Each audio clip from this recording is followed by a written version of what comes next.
Nothing makes a Minthatet feel good the way being saddled up in the cockpit of a huge mech suit does.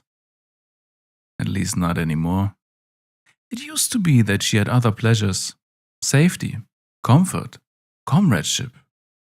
Not since Loikon fell.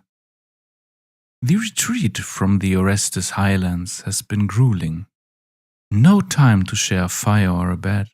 Piloting is all she has left. A mech's cockpit is the only place Amintha feels safe. Here she is powerful. Here she can do some good. Fighting the advancing Imperial forces is not safe or comfortable, but bringing safety to others is worth any risk. There's comfort to be found in every Imperial mech she leaves a burning wreck. Amintha allows herself a rare, rueful smile as she straps herself into her Daciatus. That kind of thinking is probably why some of the others have started treating her like some kind of hero. Amintha's reward for spearheading the breakout from Loikon and allowing a few of them to make it out of there with their lives. Some reward.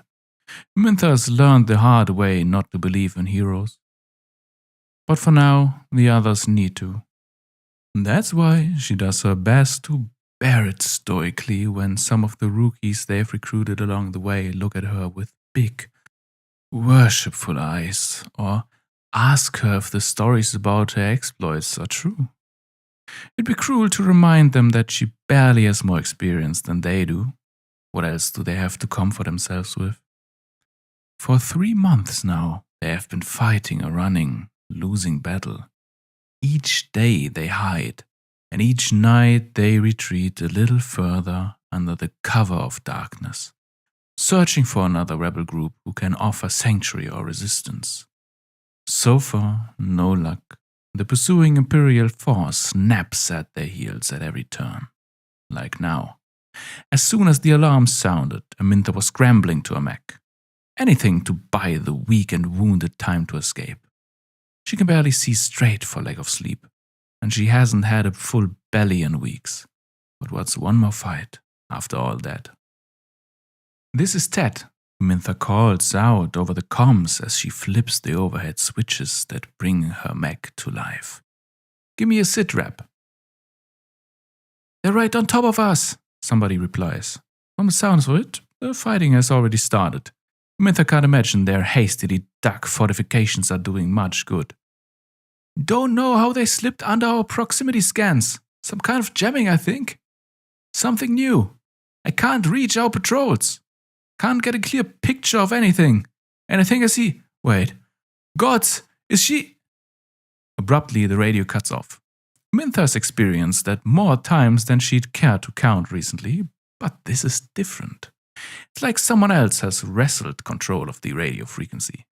Instead of silence or the ominous crackle of a burned-out mech transmitting its final moments, all Amintha can hear is an unnatural, deafening scream. The impossible sound worms its way into the frequency, transmitting with unbelievable strength, overriding everything else and straining Amintha's radio to breaking point. Amintha shuts it off to spare herself a headache and immediately switches over to her radar display in the hopes of getting a clear picture of what's going on. No such luck. It's the same. Her radar jammed by a massive, discordant signal that blooms bright red like a spider lily across the EM heat map. Lidda is the same. Amintha doesn't know what the fuck is going on. She's seen Imperial jamming before, but this is on another magnitude. The power output defies her imagination. It's like they're standing on top of a solar flare. With a grimace, Amintha shuts off her useless electronics.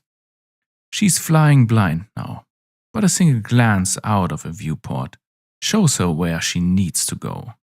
She can see tracer rounds from Imperial Xyphos mortar mechs flying overhead. Amintha starts heading for the fighting, and she can see her comrades doing the same. Recognizing Camarina's mech out there brings her a sad smile. The last of her old squad mates. Nessie never made it out of Loikon. Amintha feels all those ghosts with her in the cockpit whenever she pilots. It's heavy, but it's better than being alone. Then, as she gets a little closer, Amintha sees another ghost coming straight towards her. Theoboros. At least it used to be. Theoboros has changed, and not for the better. It still has wings, but it floats instead of flying, lingering impossibly in the air between each step. Its railgun is gone, and its head now projects upward and backward in the shape of a huge ring that glows crimson with exhausted heat and vented antimatter. Amintha immediately sees it for what it is, a radar disk, and the source of the jamming that currently has the rebel force scattered and disoriented. But she's more struck by what it reminds her of. It's like those creatures Amintha remembers reading about in old myths. An angel. That's it. Amintha is staring at a fallen angel. Theoboros moves slowly, following behind the advancing Imperial formation in a manner Amintha can't help but think of as arrogant. Defying gravity, taunting the rebels with its apparent fragility. Right before Amintha's eyes, one of her comrades takes the bait. A rebel pilot attempts a reckless breakthrough, diving through the Imperial battle line and up at Theoboros, firing off every single missile in its arsenal as it does. They streak through the air, dozens of them, each following a slightly different trajectory as they track their target. Until they don't. The radio is still jammed, so Amintha can only watch helplessly as Theoboros turns its haloed head to regard its assailant. As soon as its attention falls upon the rebel, the missiles go haywire. The targeting vector is overwhelmed by massive interference. They fly off in all directions and collide with one another in pairs of trios, detonating harmlessly. Only one such explosion isn't so harmless. It throws the rebel mech off balance, leaving it vulnerable as it lunges clumsily toward the floating Theoboros. Amintha wails with grief as a single, casual spear stroke cleaves the rebel mech in half. No time to mourn. Similar scenes are happening all around her. It's a bloodbath. Cloaked by Theoboros jamming, the Imperial force pulled off an ambush. Now the rebels can't so much as talk to each other to hatch a plan.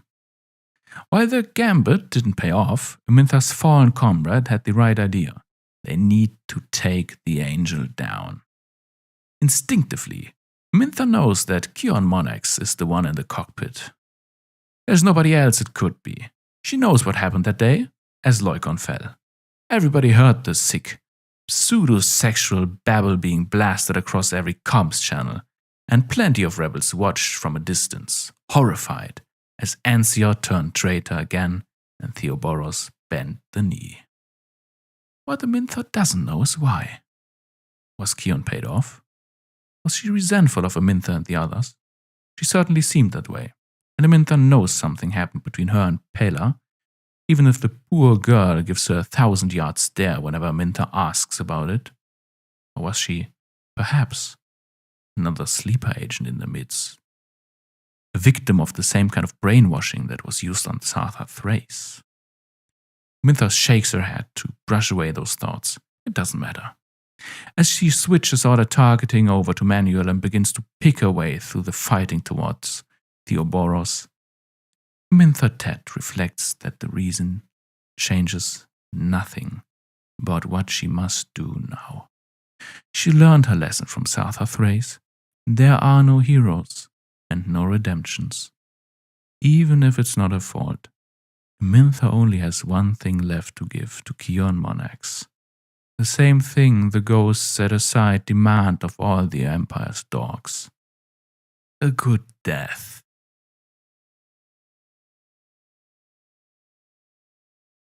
I love you, Kion. I think I've always been in love with you. I just wasn't ready to say it back. But you've always been special to me.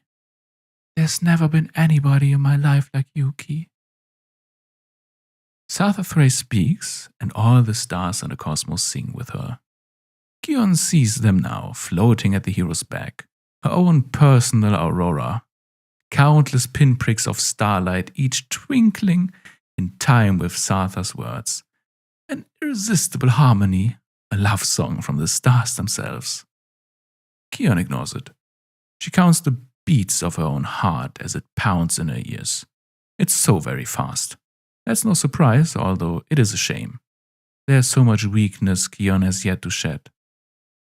I know I hurt you, Sartha says. Her voice is more beautiful than ever, and perfect in its sincerity. I'm sorry. I'm so sorry. Never again, I promise. I just want to be with you. Together, in love. Don't you want that too? Only a statue could fail to be moved to tears by such a profession of love. Kion isn't made of stone. She feels the tears stain her cheeks. She feels Sartha's words tug at her heartstrings. But she sees, too, the deeper truth, the one that counts, the one that's staring her in the face, as dark as the stars are bright. Sartha Thrace is a black hole. It's all she ever was and all she ever will be. It's how she has the gravity to hold the stars in their orbit. Sartha is nothingness collapsing into itself. Her words are empty. Please. Sartha leans in close. So close. Nobody else could possibly hear her. Take me away from here. Save me, Kion. I want to be free. I want to be all yours forever. I love you so much. Nobody can save me but you. Kion cannot help but try to reply to her. She wants to say yes. She wants to meet every grand declaration of love with one of her own. When she opens her mouth, a thick wad of drool falls to trickle down the collar of her jumpsuit. I love you, and I need you. Sartha's voice takes on a breathy, lust-stained note. Slumped back in the chair, Kion cannot stop Sartha from clambering into her lap and straddling her with unmistakable eroticism. Sartha's muzzle brushes against her ear as she whispers everything Kion ever wanted to hear. Won't you fuck me again? Please, Ki. I'm desperate for you. Nobody else can make me feel so good. I'm begging you. I'll do anything for you. Don't I turn you on? She does. Of course she does. No girl has ever done it for Kion like Sartha Thrace. Kion feels her body hearkening to the wet dream promise in Sartha's voice. Blood flows to her loins, and a throbbing tent forms in her jumpsuit. Sartha coos as she notices and makes no attempt to hide her intentions as she stretches back to rub her ass against Kion's cock. Kion lets out a weak, lurid groan. Her body burns with longing for Sartha. But she doesn't fuck dogs. So instead, she makes herself think about meat. Everything is meat, and Kion herself is no exception. The pounding of her heart, the mechanical swelling of her arousal, the way her brain hearkens to the sinister green drug she pumped into herself. These and 1,000 more biological processes add up to form a human being. But a human being is nothing more than an animal. Humanity is little more than meat, begetting meat, through the instinctive satisfaction of its inane cravings. Humans are no better than dogs. That is the handler's first secret. The second is that it is possible to be more. To be a person rather than a dog, to rise above, to hold the leash. And the first leash Kion must hold is her own. She must see herself in all her ugliness. So she counts the beats of her heart. She notes dispassionately each breath. She dissociates from herself, and the sheer strangeness of that brief, out-of-body experience fills the animal called Kion Monax with disgust. She must put a stop to this unseemly, humiliating rutting. She must put this dog in its place. The only tool Kion needs is her own will. With great effort, she pulls the strings of the drugged, insensate meat puppet she inhabits. She moves the lungs and the tongue and the lips, and though it is not elegant, she manages to say what must be said. Sartha, Kion drools, off the leash. Get down. As quickly as it appeared, all that love and lust drops away from Sartha's face. Then more, then everything. They were lies, just like each and every moment of Sartha's life in which she pretends to be more than a drooling wretch. Faithful to Kion's command, she slips out of her lap to kneel on the ground in silent obedience. The itching cravings of meat recede. Kion returns to herself. She has vanquished this falsehood. She has passed the test. Through her drugged, starlit haze, Kion allows herself to enjoy a moment of satisfaction and quiet, until the slow clapping of gloved hands pierces the silence anew. Well done, Handler pronounces. Handler Kion. The three of them are in a room deep underground beneath the Imperial base. There are dozens of rooms down here, if not hundreds. Labyrinth. The kennels have been Kion's home for months. Her home, but not her prison. Handler made that perfectly clear from the start. The only thing keeping Kion here is the fact that if she runs away, she'll never be able to come back. It's more than enough. Not that Kion wants to leave. Not when she has so much to gain by staying. Her curious apprenticeship has consisted of endless lessons, demonstrations, tests. Kion has grown more than ever. She has been reborn here, beneath the earth. It hasn't been easy, of course. Kion can't count the tears shed or the hours spent staring at herself in the mirror, frothing with guilt and uncertainty. She looks at the floor, where the syringe of liquid starlight Handler offered her slipped out of her hand after she injected herself. This isn't the first time she's been drugged either. Sunlight, sanity, and friendship have all grown strange to her. But it's worth it. It's worth it. It has to be worth it. Handler beckons to her and Kion rises to her feet. She's a touch unsteady, but the drug is beginning to wear off and, without Sartha in her lap, she can get her bearings. As she stands, she almost trips from the weight of her black leather coat. Another of Handler's gifts. She's not used to wearing it yet, but she will be soon. It fits her perfectly after all. Kion stands at attention to receive another gift. A badge of rank, pinned to her collar. With that, it is official. She's an Imperial Handler. Follow me, Handler instructs, turning her back. There's something more. Come along, Sartha, on the leash. Kion follows Handler out of the kennels. It's not her first time. They've sent her on sortie already. But it's her first time like this, as a higher being. The Imperial personnel they pass as they exit, up into the cavernous hangar bay, note her new rank with unease.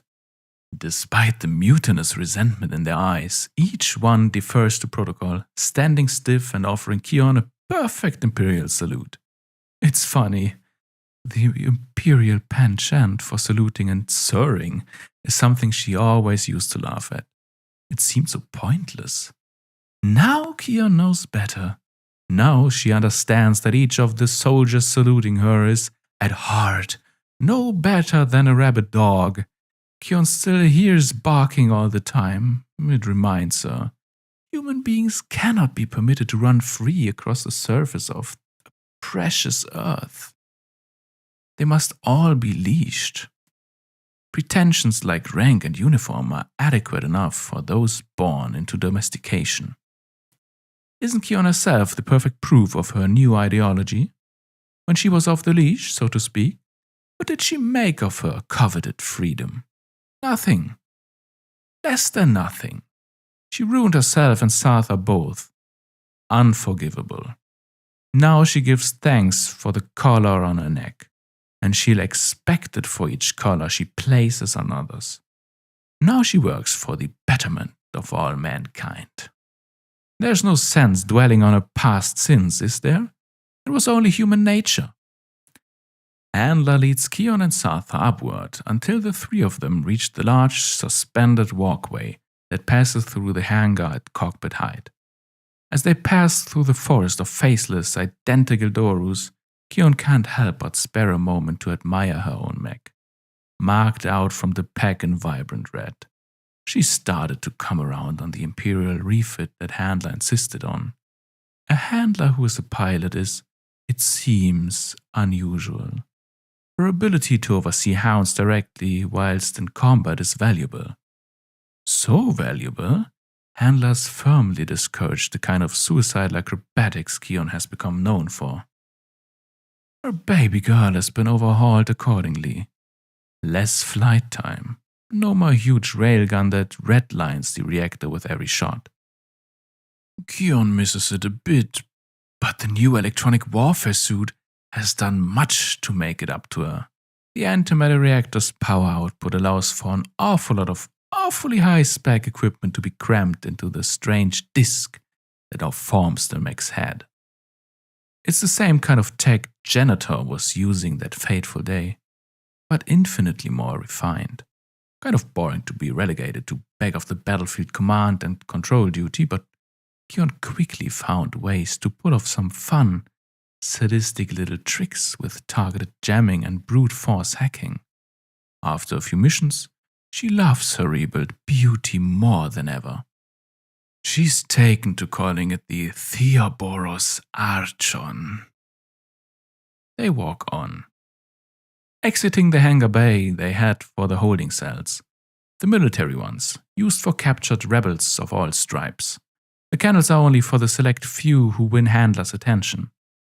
Those in the Imperial military who revile her methods insist on a careful separation and on making her requisitions her desired assets through official channels and tedious paperwork.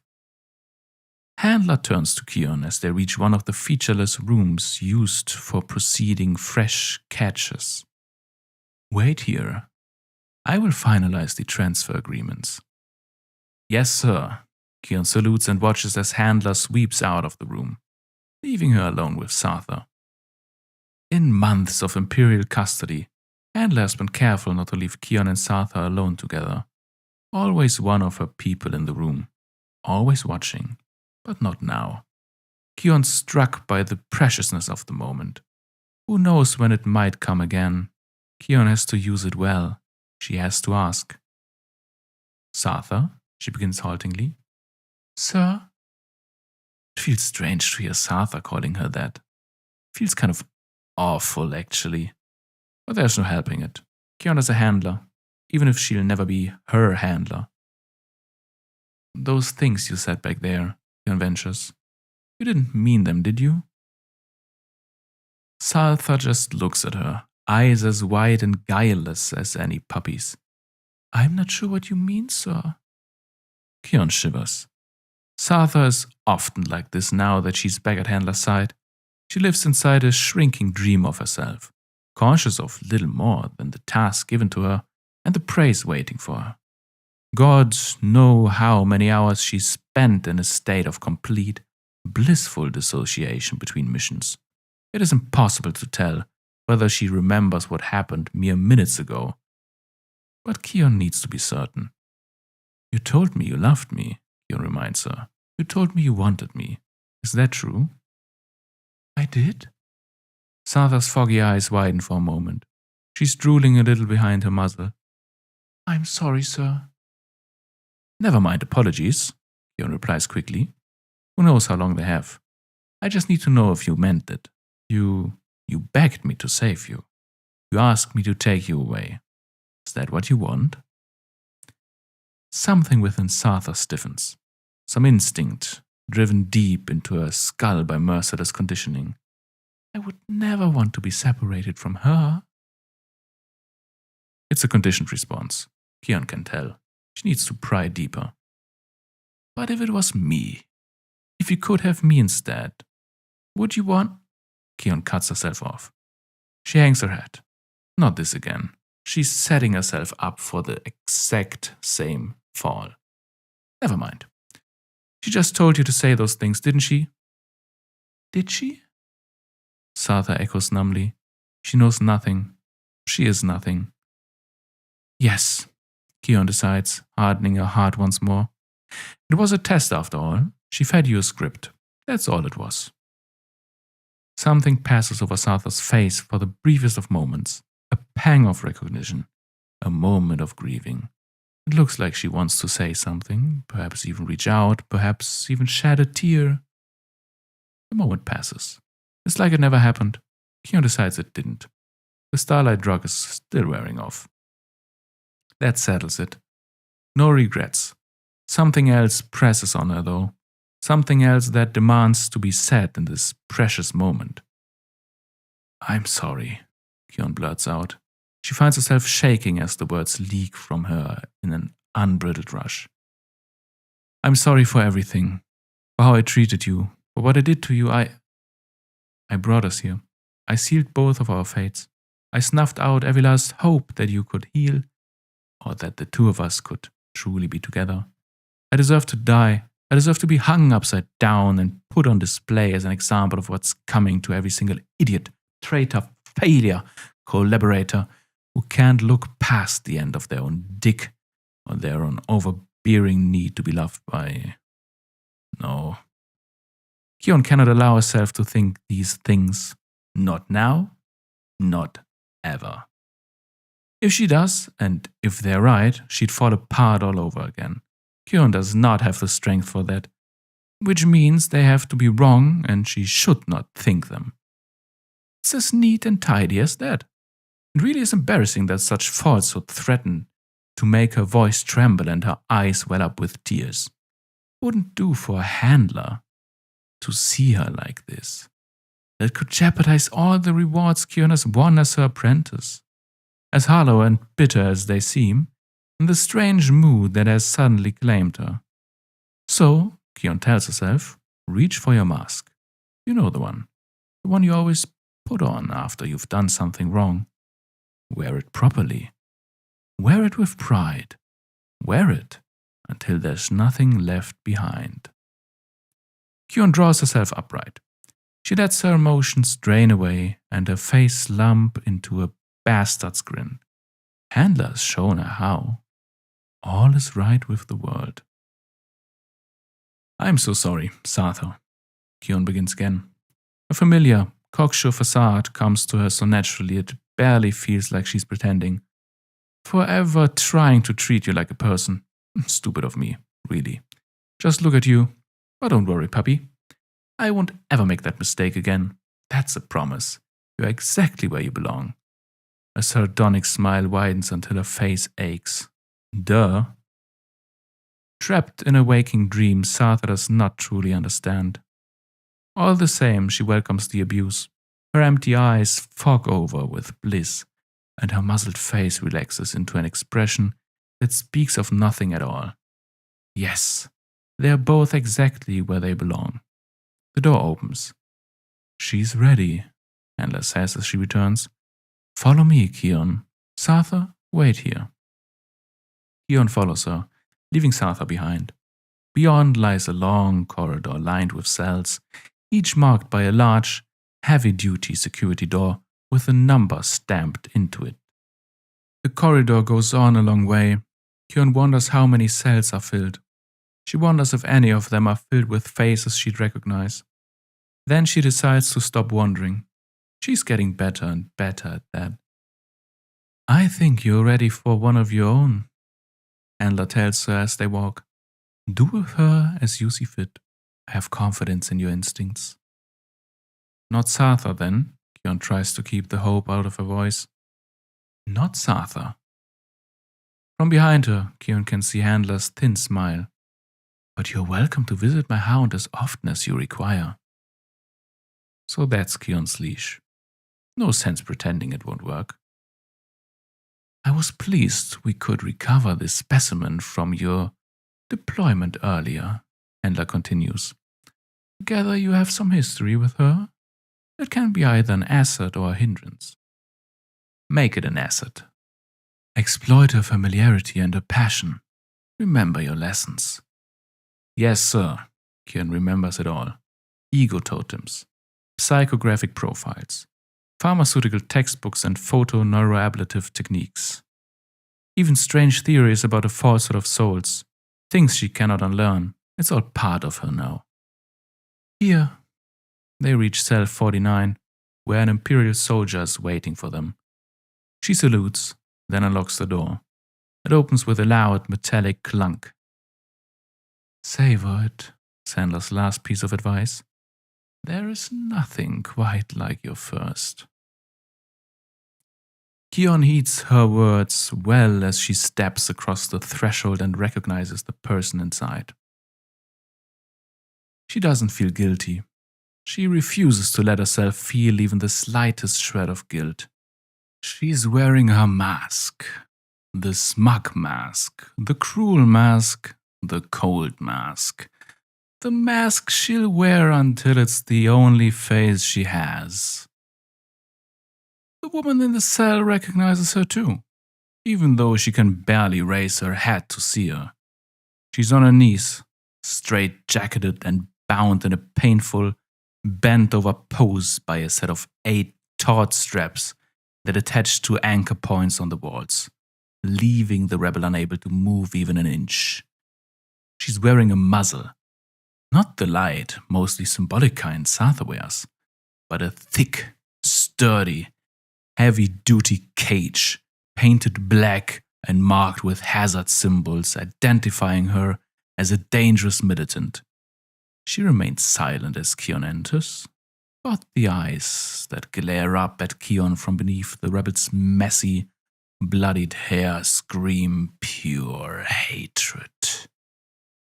Kion shivers ecstatically at the expression of loathing and defiance. Yes, hate me. I deserve it, and I can use it.